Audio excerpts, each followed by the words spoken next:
Ajax was originally designed to read data stored in a format called XML, or Extensible Markup Language. It's very much like HTML, but you get to make your own tags. So let's take a look at an example of what it takes to read data in this format. We have a new file in our folder called data.xml. It's a file with some data in the XML format. If you know a little HTML, this should be super easy to read. You can open an XML file with some browsers to see the structure a little bit better. So we have a speakers object, and inside the speaker objects, we have a series of speaker objects. Each one of the speaker objects has different parts to it. So for example, we have the name tag, the short name tag, which is the same as the name tag, but without spaces or special characters, as well as a renown tag and a bio that has some information about the speaker. Reading this into JavaScript is super simple. As a matter of fact, the XHR object comes with a special attribute called response XML. It's sort of like the response text property, except that it converts the data into an object that you can manipulate through JavaScript. So before we do anything else, let's go back into our HTML file and change this so we're back to a div with an ID of update. So I'm going to go ahead and save this, and we're going to switch to the script.js file.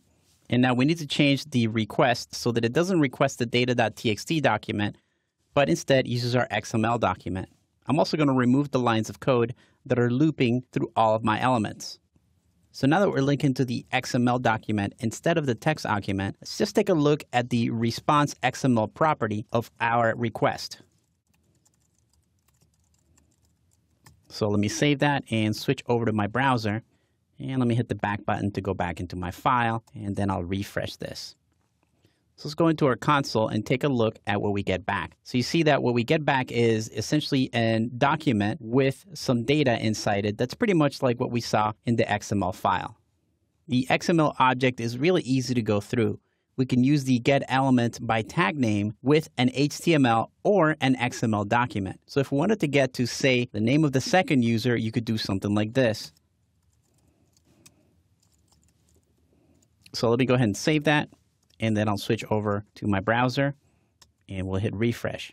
So what we get back is the entire name tag of that XML node. So every element inside an XML structure is considered a node. Elements inside other elements, including the text inside an element, is also considered a node. So to get to the text of this node, we could use this. So let me save that and switch back to my browser and hit refresh. You can see that we're getting the name. Still has quotes, which is not exactly correct, but at least we're not getting the tag anymore. So there's actually a shortcut for the first element in any array, and it's called firstChild. So if we do this, it's the same as writing child nodes 0. Refresh, we get the same results. Go back over here.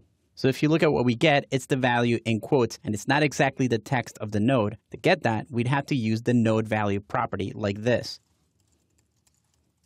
So I'm going to save that, switch over to my browser, refresh, and now we get just the text without the quotes. So let's see what it would take to make a list of our speakers. We'll have to cycle through the XML file using a for loop. When the request is ready, we'll create a variable that looks for the elements with a tag of name. Then we're going to create an output variable with an unordered list. Inside this, we're going to create a loop. And here, we'll go ahead and add the value of each result as list items. Now we'll send the results of all this to our div with a value of update. So let me save this and preview this in my browser. And you can see the list of all of our names. So although you can read data in any format besides XML, the Ajax API was designed with an easy-to-use response XML property. That makes it a trivial matter to read and parse XML files.